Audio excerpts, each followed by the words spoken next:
So, good afternoon. Happy lunchtime for those on the East Coast, early lunch for those Central, and good morning for Mountain and Western. My name is Bill Powers, and I am the president of the Bluegrass chapter. And today, we want to talk about one of my favorite techniques of all. 10.34 and 3.5 is process analysis and modeling. And this is something that I'm very passionate about. And just to share a quick story before we jump into this, the reason I am so passionate about this is I've been in business analysis, formally, informally, I don't know, 25 years, maybe 30. There's so much of it that goes into it.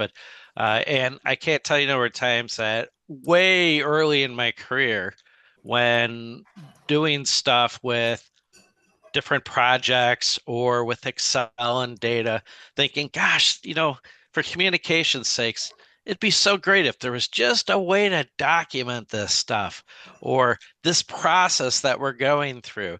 If there was just a way to document it, and I'm sure it already existed at that time, but fast forward many years, uh, formally into business analysis.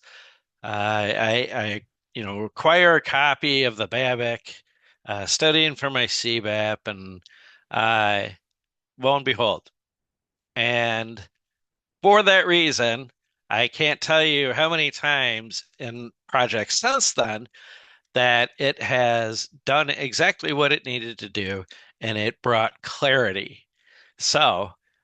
And by clarity, what I mean there is that your audience that's in that meeting, that everybody's on the same page and they're following along rather than you hoping that they're understanding what you're talking about because you're now providing a visual and you're able to go through step by step and they're able to see exactly what you're talking about and where it's going. And you're going to create in a way that it's simple enough that they can understand exactly what the action is, if there's a decision made, why, and where those answers go, where it leads them. As I mentioned, uh, if possible, I'd love if we could keep this interactive because, again, uh, I think all of us learn from each other, and I find that to be a constant lifetime thing that I never want to say, okay, I read it, now I know it, and there's no more to it. It seems to be an evolving thing. So, so process mapping. It visualize how work is performed using a standard graphical tool. And I just want to focus on that real quick. It's you're using an additional sense that you're providing to people a map of what you're talking about, what it is that you want them to understand, whether it's your current state or where we're going to go with this for the future state. And it's graphical. You want to keep it simple, but nonetheless, you want them to be right on with you what you're discussing and what you're trying to communicate. And that's what it works to do. It serves as a foundation for analyzing and improving business processes. So not only do you want them to understand what you're trying to communicate, they're probably in that room also because there's some sort of business contact, subject matter expert of maybe another aspect of a project. And you want to keep them focused, but also you want to be leveraging their skill set and talent and experience. So if you can keep them on the same page, analyzing at the same time, you're going to come out much farther ahead. Because again, I can tell you many times in my past where you just kind of questioned, does everyone even really understand what I'm talking about? Because sometimes you'll get questions that you're like, this doesn't really apply to what we're discussing here. And even one time, I even, as just an academic experiment, stopped and went around the table and asked if everyone could tell me what is it that you think we're trying to accomplish here? What do you see as the problem? And believe it or not, a lot of people were way off the map, which told me I, as the facilitator, was missing something because I was not doing a good job since everybody wasn't following exactly my thought process of what I was trying to communicate. So there are lots of tools out there. Uh, I mean, anytime, and the good thing is with all these tools, they all have kind of their own little niche of what they do. Some are much better than others. Some are free. Uh, I can tell you personally, I use Lucidchart, Visio, Miro, obviously Excel, but not so much for process mapping. Uh, and a few of these others, I've used them as we've gone, Canva, that kind of thing. But just wanted to open the floor if anyone wants to talk about, or if you can tell me what tools on here have you used and any feedback you have. I'll start. I can tell you that initially, growing up as a BA, we usually used Visio because of always working at Microsoft shops. Visio was something that was always available, at least to the business analysts and project managers. So it's something that we just automatically used. And again, as grown up as a BA, uh, working with senior BAs when I was a junior BA, that's what they used, and that's how I learned to do it. Since then, through projects, I've used Miro.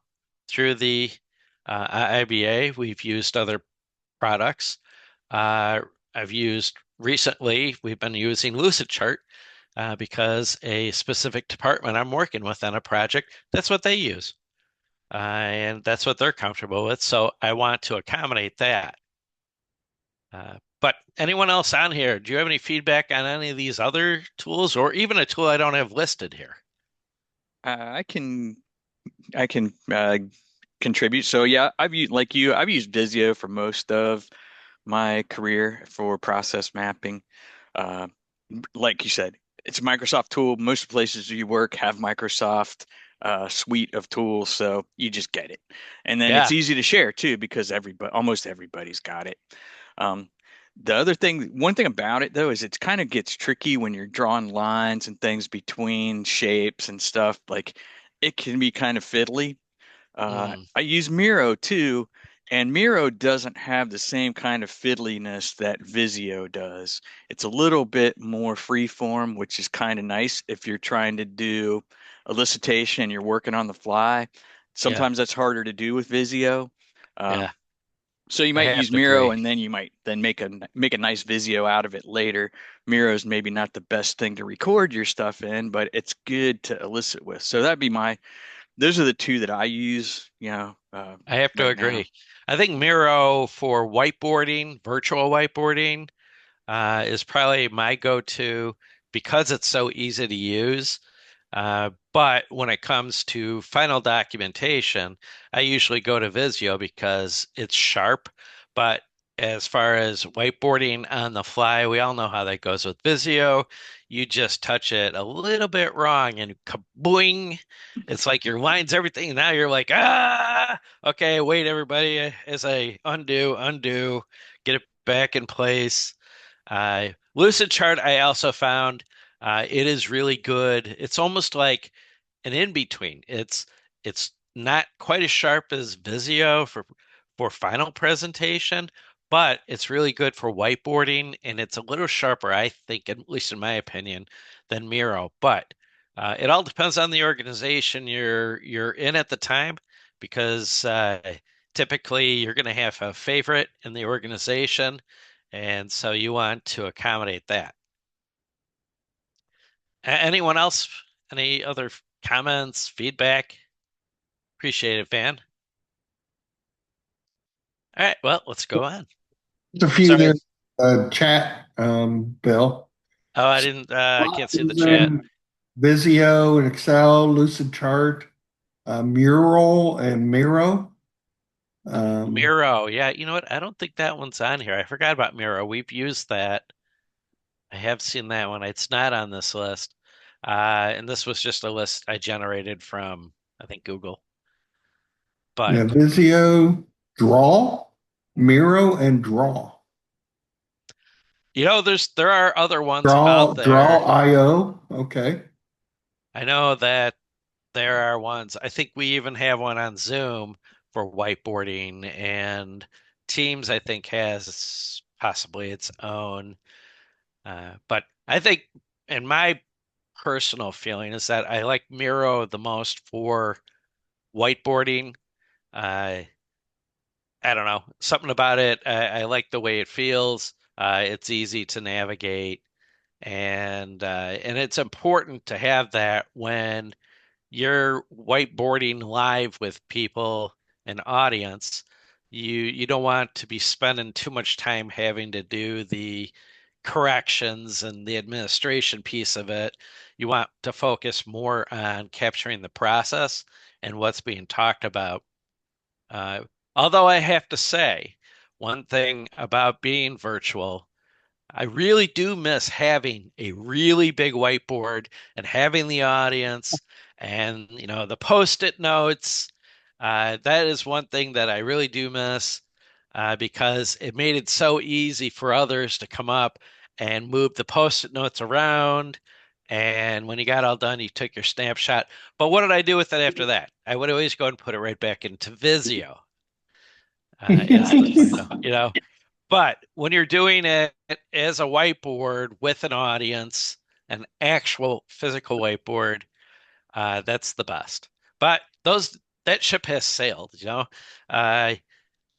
I think the trade-off of being virtual is well, well worth it. And I think all of these bring a pretty powerful uh, gift to the BA and to the project manager, just the project world in general. So. Yes, both Teams and Zoom have internal whiteboards in that. Yes. Yes. Somebody said in chat, also have used Balsamic, but I do not like it. There you go. Use And Visio and I, Draw as well. Okay. I mean, the main thing that of all of it is just that if nothing else, even if you use something like PowerPoint, something that you just want to be able to move easily and be able to connect with the arrows to show the direction and be able to capture what it is that the audience is communicating to you. You got to figure if you have their attention, that's a gift. So that's going to make the project move much better. So those process models, they describe a sequential flow of work or activities. There's the business process model describing the sequential flow of work across defined tasks and activities through the enterprise or part of the enterprise. It can also be used in documenting operational procedures. I use process mapping for so many things that if I'm trying to communicate and I have the ability to, I always am using them just because I feel like a visual really enriches the conversation and communicating so that people are not thinking they understand you and you're not thinking they understand you. It really helps to bring that clarity. There's a system process model, defines sequential flow of control among programs or units within a computer system. A program process flow that shows a sequential execution of program statements within a software program. And so, as we know, process models, they can be constructed at different or multiple levels. Each one can be aligned to a different stakeholder point of view. Levels can progressively decompose a complex process into component processes with each level providing increased detail and precision. So my favorite thing is we want to start high, obviously, because it's going to be the executive audience. I want it to be a very high level so that the concept's understood of what I'm trying to communicate, but then I can take it to the next level and start breaking it down so that I can get into maybe the mid-level managers so that because they're going to be looking for different information, and I'm going to be working with them trying to communicate something completely different. Lower levels, again, it's just dropping down into detail, the amount that's being actually communicated. And then at the lowest level, the model can be used as a basis for simulation or even execution. One of my favorite things to do is I use sub processes, and there is actually an icon in Visio that's just for that. So that essentially what it is a rolled up process so that if you click on it, it'll actually drop you down to another page that has that process blown up or blown out so that you can see the detail of that process.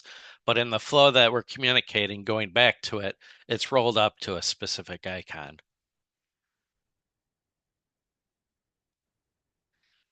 So there's lots of uses for process modeling, process mapping, process analysis. Uh, and the more I use it, like I say, the more I find I can use it for more things anytime I'm communicating. But if I need to describe a solutions context, again, uh, it's one more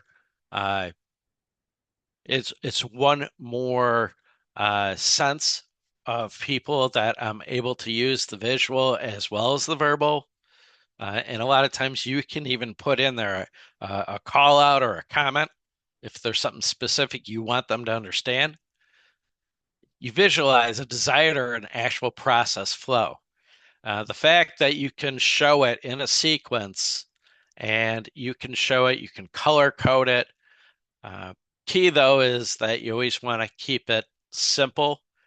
One of the things that I learned a long time ago when doing a lot of data analytics and reporting is that a big, beautiful report with lots of bells and whistles is not always the way to go because it may look great, but not everyone's going to understand what you're trying to communicate. And that's really what this is all about.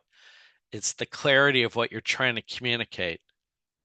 So visualize desired or actual process flow, provide understandable sequence of activities. And that's really where we're going with this is if I'm trying to explain an activity to someone, I want them to understand the steps that happen in order. And I want them to understand a lot of times, even if I'm using swim lanes, I will want them to understand who the different actors are when they're actually when their role is playing into the process, and also if there's any dependencies. So it provides a visual to accompany a text description. So again, I'm using two senses here so that people are going to be more likely to understand it. And it provides a basis for process analysis because typically that's what I'm going to use it for is not only am I explaining a process, but I want the SMEs in the audience to be chiming in on if they feel that there's something that is incorrect or if there's anything that they feel like they can offer feedback for because maybe I got it wrong. And that is the whole point of why I have them in my audience. If they're a SME, I want them to chime in so that I can get it correct. There's all the different components that go into these. Uh, you don't necessarily have to have all these, but these are all things that play a role. Your participants, you might have the swim lanes with actors. You could have, if not, then you're going to want to make it obvious as to who it is that's doing the activity. You've got your events. that you're documenting and the activities that go into that event. Your decision points. It's important that you use that decision diamond so that people are understanding that a lot of times, like a marble rolling down a track, if it hits a bump, it's going to go in one direction versus the other. And the decision point does that. Is it a yes or a no? Red, blue, and it's going to go in that direction, which goes to the next one, the direction flow. Typically, it's always left or right, at least in I want to say North America, it would typically be left to right, top to bottom. And you want to try and keep that flow. A lot of times, though, you can't help it. You'll have to circle back to an earlier step. Uh, or uh, if it's serpentine, a lot of times it'll like a snake. The direction of the flow, it's going to be obvious with the arrows. And then the results. You always want it to have a result. You always want it to have a start and a finish. But no matter what, you want it to have a result so that they're understanding what you're communicating, what it's going to achieve. So here, I put this together. I've used this before in the past when I'm working with different departments and projects that are not familiar with this, and that's no ding on them. They may specialize in something that claims or something that I don't. This is a tool that we use. And so a lot of times I'll use something like this just to give them some context of what we're going to be doing, what the tool does. That I have a start, I have a finish. I like to number my action boxes just because sometimes I'll put in also a text description, and it's easy to represent. Going to the library is really step one. Also, it's easy in conversation when talking about, hey, number 5, where the parent needs a signature or the parent has to give their signature. The decision diamond, as I was talking about, uh, you want to make a couple things here. You want to do is these action items, they always should start with a verb, some sort of action. The decision diamond should always be a question. And again, I like the numbers just because it makes conversation flow so much easier than if I'm looking at and this is a very simplified one, but if I'm looking at one that's a little bit more blown out, having the numbers on there makes it very easy to have conversation and collaborate with the audience. One other thing I like to do a lot of times, throw in some pictures. It doesn't have, I mean, just little fun pictures. A lot of times that helps to give context, but it also breaks up the tension. So, has anyone used the how to apply for a library card in this situation? I can tell you that I've used it several times again with departments as the first time I've worked with them after I explained what a business analyst is and I explained what I'm going to do for them and how I'm going to partner with them and we will build a solid process or we're going to do a current state and a future state and then a gap analysis. But this is one of the tools that we're going to be using. And then even better is that this can go right into the final documentation. And it's also something they can look back on.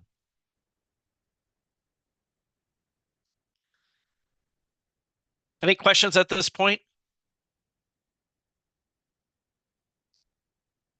All right. Let's just do a quick time check. Oh, we're moving faster than I thought. Okay. So I have 5, according to the BABIC, there's 5 types, 5 general categories of the process modeling. And you got your BPMN, which is the business process model notation. And this is This is one I think I probably use by far the most. And the example I had back here, that this is one of those. But it's used across both business and informational technology domains. Uh, it is increasingly adopted as an industry standard. There's also flowcharts and value stream mapping. This is used in the business domain. It's another one of my favorites that we'll look at an example of. You have data flow diagrams that use unified modeling language. This is one of them that early on in my career with data that I always tried to think of a way that how could I communicate what I'm doing with data to get from A to Z. And this is it. This is, and obviously, this was designed because I was not the only person that felt that way. The integrated definition, notation, input, guide, output, enabler. Wait a minute, the integrated definition, notation, input, and then there's the guide, output, enabler. So these are scoping diagrams. These you'll find they're all used to actually bring in a consensus of the stakeholders for scope. And then the SIPOC in value stream analysis. SIPOC is a Six Sigma lean manufacturing model that helps you understand. Well, we'll cover that one. Well, I cut it out. What? There we go. New mouse. It's very loose. So I cut out the elements on this one, but we'll cover that here. So starting with the BPMN.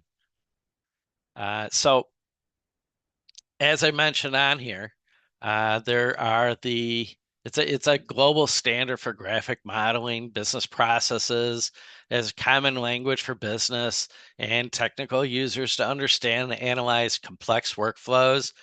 This is essentially the one that I showed you earlier. The difference is this one actually has swim lanes, horizontal swim lanes. So you have one swim lane per actor.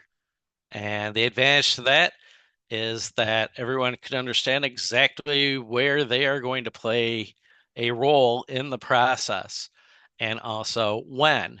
Sometimes you can even take these things and draw the vertical lines on here for timelines so that people understand exactly when it is that they're going to play a role, not just after an activity happens and it's a trigger that they are then up to bat, but maybe possibly even a specific time.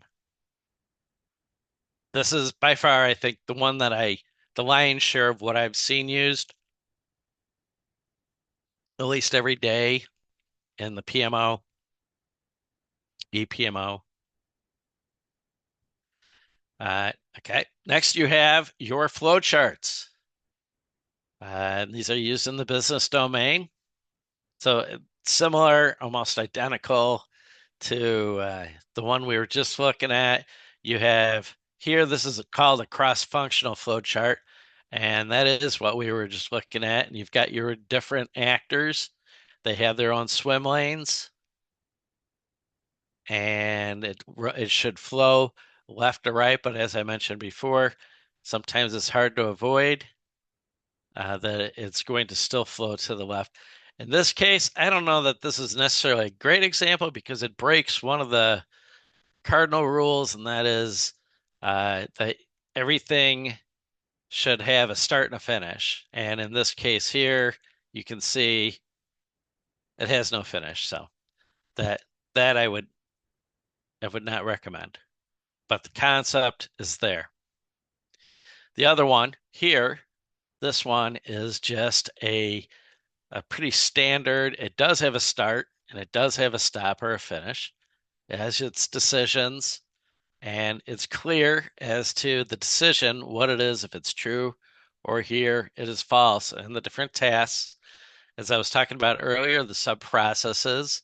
So essentially that means that that drops down into probably a more full blown out process. But for the sake of this, you want it rolled up and just know that that process, that sub-process exists. Here's the value stream mapping. This is the one that was from lean manufacturing, Six Sigma. And what you can see here is this is an entire process, but if you look down below here, this is the power of this one, is that it gives you an idea of how long things should take and in between.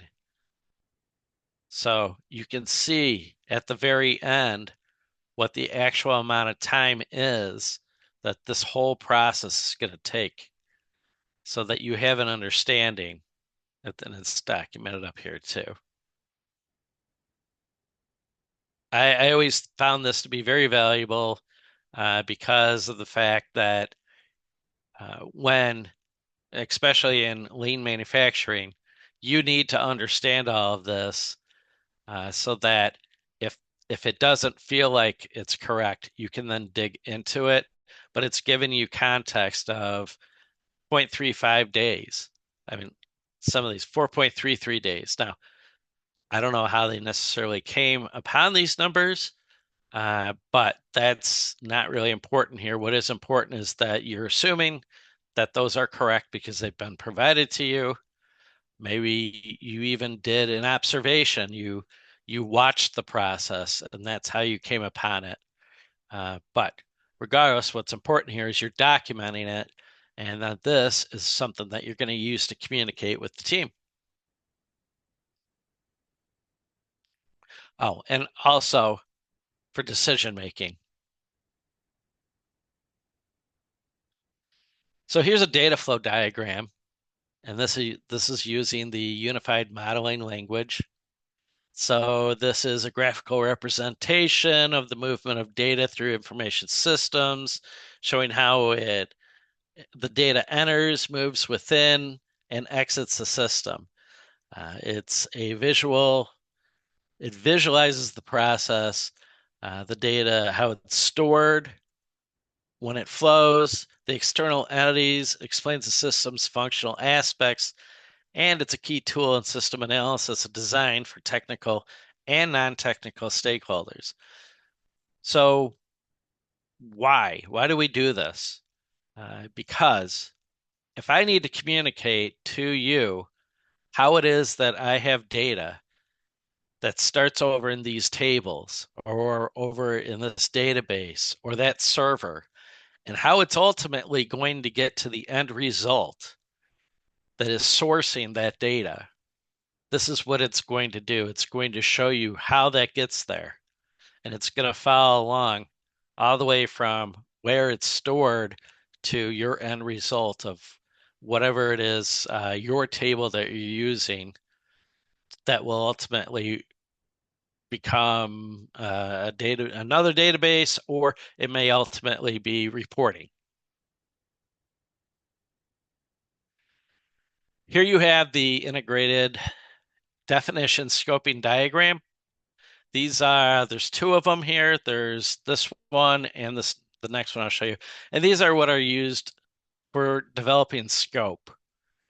What it's showing here is you can see here are your inputs going through the activity to the outputs. You got your controls and your mechanisms, any constraints. And so it's showing you how that process flows through that.